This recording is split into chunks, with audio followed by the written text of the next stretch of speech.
এটা আমার জানার বিষয় নয়। আমার নেতৃত্বে এই বাজার চলবে। আজকের পর থেকে আমি জাহাঙ্গীর যতদিন বেঁচে থাকবো ততদিন পর্যন্ত এই বাজার আমার নেতৃত্বে চলবে।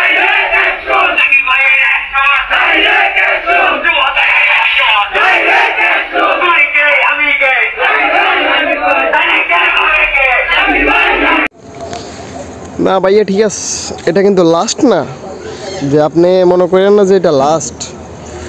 এটা আপনি শুরু করছেন, শেষটা কিন্তু আমরাই করব ইনশাল্লাহ, যদি আল্লাহ বাঁচাই রাখে। জনগণকে এভাবে জিম্বি কইরা যা চালাইতেছ, ইনশাল্লাহ এটা বেশি দিন হয়তো থাকবে না, দৌড়াইবে না। তোমাদের এই অপচেষ্টাগুলা, এই অপকর্মগুলা এটা বেশি দিন থাকবে না। সো নেক্সট টাইম বলতে কিছু আছে, যা পারো জনগণের সাথে করে যাও। এটা তোমাদের খুব স্বল্প সময়ের জন্য, এটা আল্লাহর রহমতে ইনশাল্লাহ থাকবে আশা করি। এই জনগণের উপরে যে বিলে তোমরা শুরু করছো চাঁদা, ইনশাল্লাহ আবার হয়তো সামনের দিকে হয়তো আবার হাঁটবো ইনশাল্লাহ কোনো একদিন, বেশি দূরে নাই সেই দিন। জনগণের উপরে যা অত্যাচার করার দরকার তোমরা তো অত্যাচারই।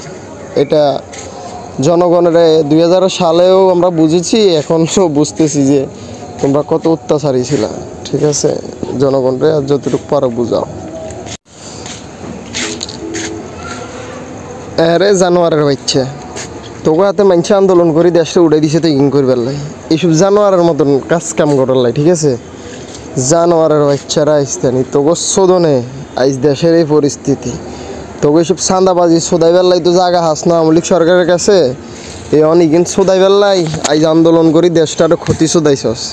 তোকে বিচার আল্লাহ হেদায়েত করবো, বুঝলি? তুই জানোয়ারের বাচ্চার ঘরে বাচ্চারা, অজাতের ঘরে কুজা দগল, তোকে কারণে আইজ এই সোনার দেশের আইজ এই পরিস্থিতি। আল্লাহ একদিন এটার বিচার কঠিনভাবে করা হইবে, এটা একদিন খেয়াল রাখিস। তো অজাতের ঘরে কুজা দগল জন্ম দিছে, সব কুজাদের বাচ্চা অগল হালার থালা অগল আইসতে,